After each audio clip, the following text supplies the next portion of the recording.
All right, we'll go ahead and kick it off. Paul and Brant here are ready to talk about ADM regenerations and all of the fantastic offerings that we have. So, if you guys could, please go ahead and introduce yourselves. Tell us a little bit about yourselves, what you do, and we'll roll right into program details from there. Go ahead, brother. All right. Well, thank you guys for letting us come and chat. So my name's Brant Cayley. I work for Farmers Business Network. I've been with the company for 7 years, but current role is focused on sustainability programs and specifically on the farmer-facing side of these programs. So what is the experience like for you as a farmer to be in these? We have a team of people that work with you to make sure that you have the best experience possible in these programs, and that's what my focus is. Why don't you ever say that you came from a farm? Oh, I live on a farm. I didn't come from a farm. I live on a farm. Live on a farm, okay. In Northeast Indiana. Our family farms corn and soybeans. Okay. Morning, everybody. Paul Sheets, Director of Climate Smart Ag Origination for ADM. I did grow up on a farm in West Central Illinois. I've worked for ADM for roughly 13 years now. In the last year and a half, 2 years, me and my team, which you can find in our ADM Regenerations booth, have had a chance to design, manage, and execute our regenerative agriculture programs and partner with FBN and some other partners as well, which hopefully we can talk about in a little more depth here. Thank you so much. And I believe yesterday we decided this was compliment hour, so I fully anticipate you guys taking over for me about halfway through. But let's start with you, Brant. Can you tell us more about what FBN does as a company and then what you do on the sustainability side of this business? Yeah, so if you're not familiar with FBN, so Farmers Business Network, we've been around for 8 or 9 years, but the goal of FBN is to use data and technology to help farmers be more profitable. So that's like the core mission of FBN. That's been the core mission of FBN from the start. So if you are familiar with this, you might know that we do a lot of different things. We're in a lot of different spaces, but the common thread throughout all of it is using data and technology to help farmers be more profitable. So, sometimes that shows up in us selling seed or chemical, and you buy it through an app and it shows up on your farm.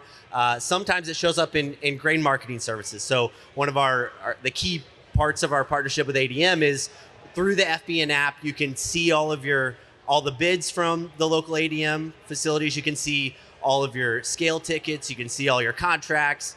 You can see all your settlements. And we'll continue to grow on that. But the idea is to use data and technology to help grain marketing be easier for farmers and hopefully more profitable for you guys. So that's what FBN does. On the sustainability side, it's the same thing. We're using our data platform and our technology to try to help these sustainability programs be more accessible to you, and ultimately help farmers be more profitable by adopting sustainable practices. So we kind of work end to end. I think we'll get into this more, but we work end to end with you as you're in a sustainability program to help get enrolled, to help share the information required to be in the programs, help make sure that you get paid for those programs, and then ultimately over time, I think help you make sure you're maximizing the profit potential of sustainability programs that are out there.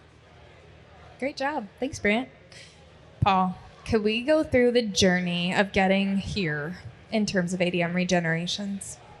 Sure can. So I think it's pretty critical to explain, at least from an ADM perspective, where we started roughly 10 years ago, where we are today, and where we hope regenerative ag and sustainable ag goes here in the future as well.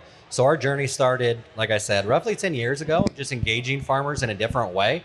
As you all know, we've been around for several decades, 120 years, with our primary role being making markets for the commodities that you ultimately ship to us and buying your grain, but not necessarily having really intimate conversations about how that grain is grown. And with our pilot project that started in Des Moines, Iowa, we just wanted to get a better feel. Even though the majority of ADM employees either come from a farming background or familiar with farming practices, I don't think we truly knew how big of a variation there are, depending on which region you are, depending on what type of soil you're ultimately farming. But we had a goal of essentially trying to create value for positive environmental impacts associated with certain field level practices. And the one thing we figured out over the last 10 years is that the U.S. farmer is sustainable already. I would always look at like 4 trends that we've noticed in the U.S. over the last 40 years. Three practices that we tend to focus on are cover crop, no-till, and fertilizer efficiency programs. And in 1977, the U.S. farmer represented less than 2 million acres of no-till.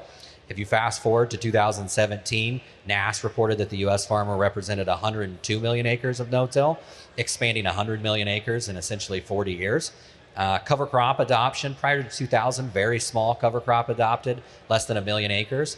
And in 2020, the estimates that there was 20 million acres in the U.S., only about 6.5% of total acres, but the growth was still significant, with the majority of it happening over the last 10 years.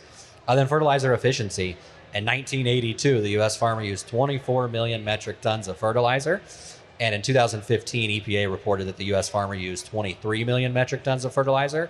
That's 1 million metric ton less, while at the same time, the most important component is that the U.S. farmer has decreased principal acres from 330 million acres to 310, while doubling production at the same time.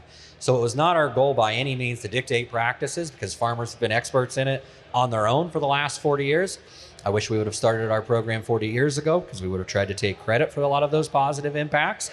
But knowing that there wasn't a lot of private funding or support in general, how do we add direct dollars and technical assistance support in an easy technology process from an enrollment and a verification of practices to accelerate the adoption of these practices and just have a little different conversation with farmers.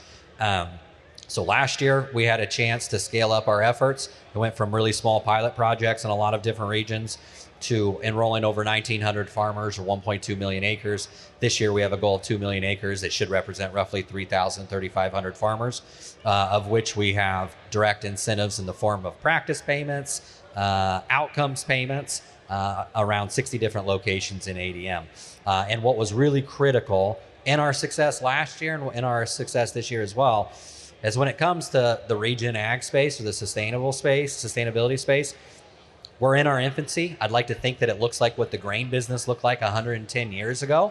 So each company kind of have to understand what their core capabilities are and what they bring to the table, because the end goal is to lead to a positive engagement and revenue component for the farmer at the end of the day. And there's certain things that ADM does that's really well, but we do have some gaps in what our core capabilities are. So what was really crucial is building partnerships with FBN and with technical assistance partners as well. As a company, we know what we do. We know what we've done for 120 years. Create value at the farm level for the commodities that you ship to us. This is no different. There's just an environmental component tied to it now.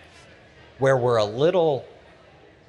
haven't built out some of our capabilities is on the technology front of making sure that we have a platform that is easy to use for farmers and also give us those rigorous positive outcomes that the market is going to be willing to digest. And that partnership that we started with FBN 2.5 years ago, shows that they have the ability to scale with us and also evolve the program, since we are in the infancy stage, and continue to create innovative products that make that enrollment and verification process really, really easy. Another partner that we always have in our programs as well is our technical assistance partners that helps with consultations, because these practices are not easy. They're very complex. So we have partners like American Farmland Trust, Practical Farmers of Iowa, Ducks Unlimited, Flint River Soil and Water Conservation District, Kansas Association of Conservation District, Minnesota Soil Health Coalition that helps us as well. Yeah, so I appreciate these programs that ADM does, especially as a farmer, because I think they sell the end-to-end story of sustainability. So if you guys have kind of watched sustainability programs over the years, you maybe have been uneasy with why is this program, why are we getting paid for this practice or that, or why am I not getting paid for these historical things? And there was a lot of uneasiness in the sustainability market. Now, I think with what ADM has, it's a clear end-to-end, where there's a downstream partner that's willing to pay a premium for a good, for a product.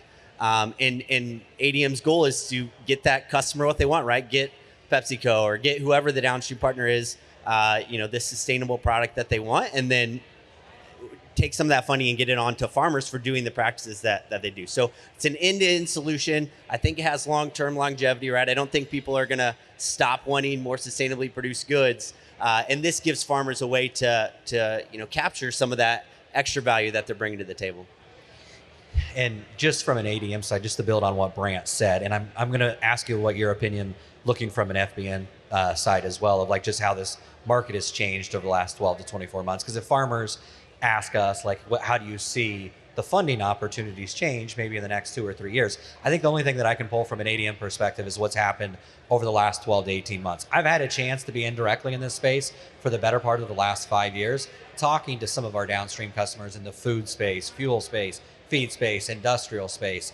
And 3 years ago, 4 years ago, 5 years ago, even though we were promoting being able to stand up these programs, but had to incentivize farmers that had a cost associated with it, 3 years ago, 5 years ago, there wasn't a lot of appetite to fund these type of programs. Now in the last 2 years, you've seen a significant difference in almost all 4 sectors, to where now they're looking to hit their targets. They're looking to have positive environmental impacts associated with the agriculture ingredients that they ultimately buy. That it seems like the overall trajectory is that we'll just have more opportunities as we move forward. But since we are in the infancy stage, the one thing that I'll say is, like, we're all learning. Farmers learning, ADM's learning, FBN's learning, downstream customers are learning as well, that as a goal, agriculture is dynamic. We really have an opportunity from a soil health, water quality, carbon intensity perspective to improve our crop, or continuing to do the good work that we do today, to differentiate ourselves from other ingredients.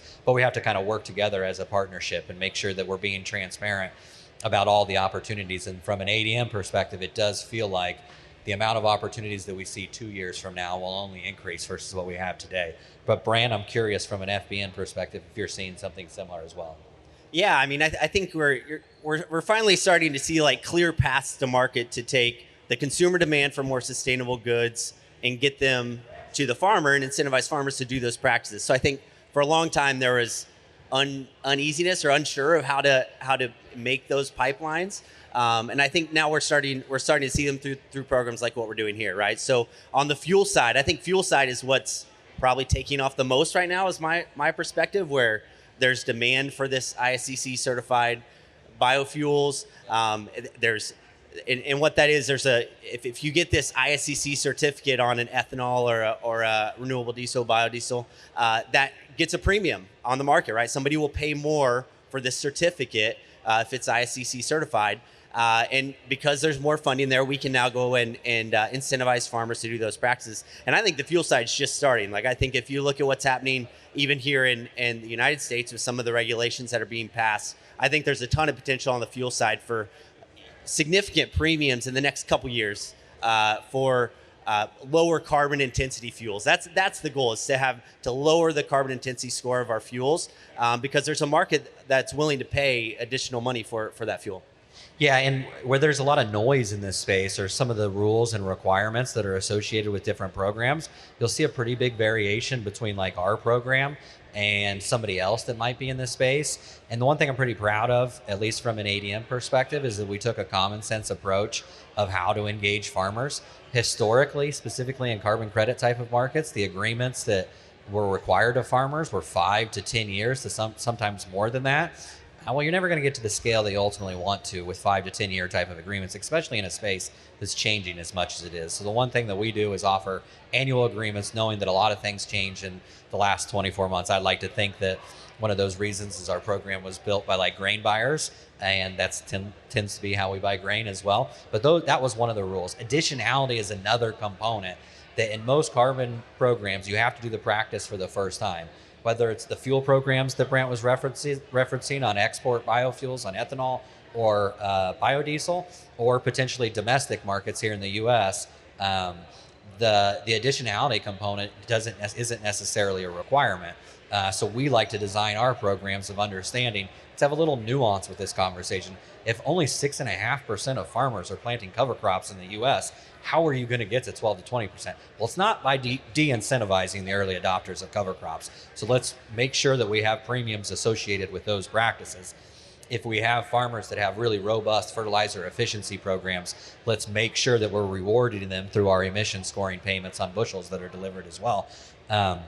And those are just some of the subtle nuances you might see in the market. And those are things that we have to address as we move forward as well. So if it doesn't work at the farm, it's not going to work for everybody.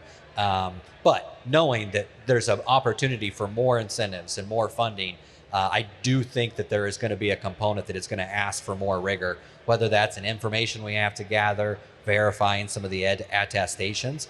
But I still feel pretty strongly that we'll be rewarded for any of those efforts that are required. Hey, I'm still here. This is just the Brant and Paul show, and I couldn't be happier to be a part of it. Brant, let's talk data collection, because that seems to be a hot button topic. Talk me through what that looks like and how FBN handles that.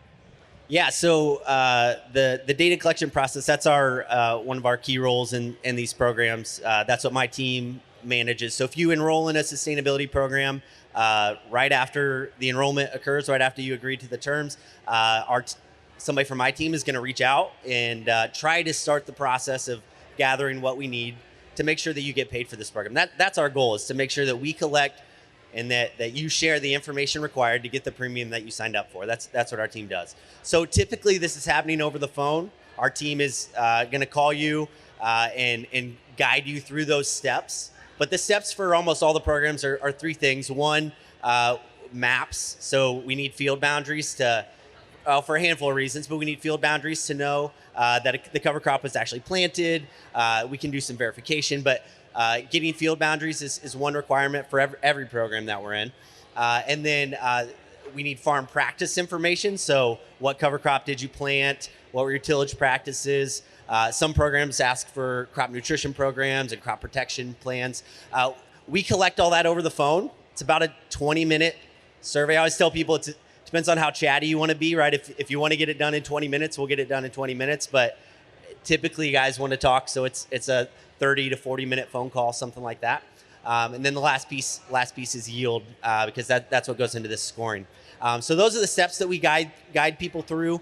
The FBN platform, we kind of sit here to help make sure that your data stays secure, and that we're like a layer in between and a gatekeeper of your guys' information. We take a lot of pride in our data security. And I know that you guys did a lot of vetting of us to make sure that we were serious about it, but we are serious about data security.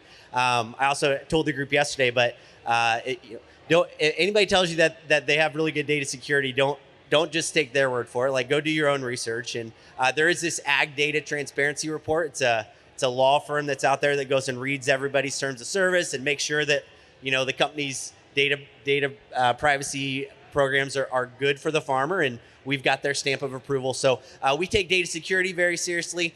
We take the farmer experience, you guys being in a program, we take that very seriously, because we just want to be good partners and good stewards to you guys. And just to add to Brant's comments as well, is every farmer meeting that we ever get in, the number one question that always comes up is data security and concerns around data security. As a company, we've had a chance to work with several different technology partners. We specifically vetted FBN for a 10-month period, and it was as secure of a system as we've ever seen to make sure that we did our due diligence. That's one piece of it. The second piece of it, at the end of the day, collecting the data is almost like this annoyance associated with these programs, because it's information you've seen it, you've probably submitted some of it to the FSA office, that we don't want to waste your time. And we've worked with several different technology partners that sometimes that isn't a 20 to 40 minute conversation. Sometimes we've actually done it on our own, and it's a 60 to 80 minute conversation on just not quite understanding the methodology that we're using and the tool's capabilities at the same time. From an FBN perspective, the creator of their tool, understanding farm practices, understanding the methodologies that we're working with, they can evolve that program to make sure that or that product specifically, that it's as efficient as possible, understanding that time is money and that we don't want to waste farmers' times on a lot of different items. So we've had a chance to work with several different technology partners. We had two simple goals. One, make it as painless as possible, because this isn't an annoyance in the program. Two, make sure that we're getting as many outcomes as we possibly can that meet the rigor associated with any of our programs and are flexible to work into several different models, because that flexibility is critical, because a fuel market might ask for a different outcome than a food market or a feed market or an industrial market. By having that flexibility allows us to extract more value that ultimately is given back to the farmer. Thanks. So now that we know what happens on the data collection side, Paul, how would I enroll in one of these programs? Yeah. So one thing that's new this year that we're really proud of is we have a new enrollment survey that takes a farmer roughly 3 to 5 minutes. That's on FBN.com. If you log in, if you don't have an account, you can set up an account for free. If you do have an account, you just log in. It's under a market and a sustainability bucket, but it'll show you all your modules that you can sign up for all of ADM's programs. It's actually something that we don't even have on the grain side yet today, of being able to contract virtually without having a specific conversation with us. Takes roughly 3 to 5 minutes. There's some survey questions. We're really just trying to identify like what program you could qualify for and trying to maximize the amount of dollars that we ship to you. And then once that happens, you have a chance to sign off on the agreement.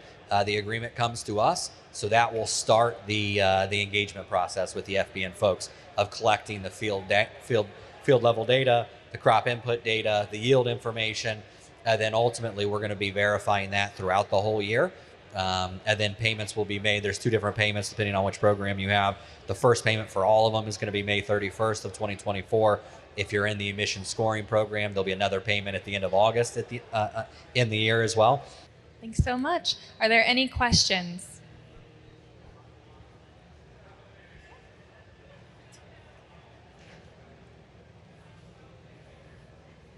Hi, does signing up for one of the sustainability programs affect one's ESG score? So our sustainability programs aren't tied to anything from an ESG score on our side. We're really just trying to get a couple different things around the field practice decisions that you ultimately make that make the commodities that are shipped to one of our locations, and that is soil health benefits, water quality, biodiversity, carbon intensity in general. Now, some people will tell you when they define ESG, it's environmental, social, and governance, and in that environmental bucket, depending on what your supply chain or what your company looks like, there could be a focus around biodiversity, water quality, carbon intensity as well. So there is like an affiliation with ESG, but at the end of the day, it's almost like a sub bucket that's specifically focused on agriculture practices tied to the commodity that allows us to differentiate our products from petro-based fuel, petro-based industrial products, different food products as well, that have more positive environmental impacts tied to it that ultimately should lead to more gains for the agriculture industry. That answer your question? Well, and I'll add too that being in these programs will help calculate what we would call a carbon intensity score for your grain, which I think is going to be a metric that maybe you're not familiar with today, but I think you will. I think it's going to be just kind of a part of us for the next foreseeable future. I think you'll want to know the carbon intensity score that it takes for you to grow a bushel of corn or a bushel of beans or a bushel of whatever you're growing. And that does get calculated through this process. So you could at least benchmark your own farm. Now, again, we take data privacy very seriously. So, only you are going to know your score. If you're in a program, you can opt into sharing that score with ADM because it would possibly get you a premium for doing that. But I do think starting to understand the carbon intensity score of your grain is going to be an important thing, and you would get that as part of this program.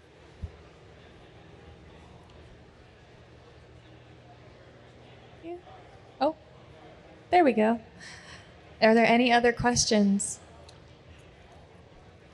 I could make another comment, Emily. No way. Think about it. A question that we tend to get in a lot of meetings is, why is ADM doing this? Obviously, there's several different answers to that.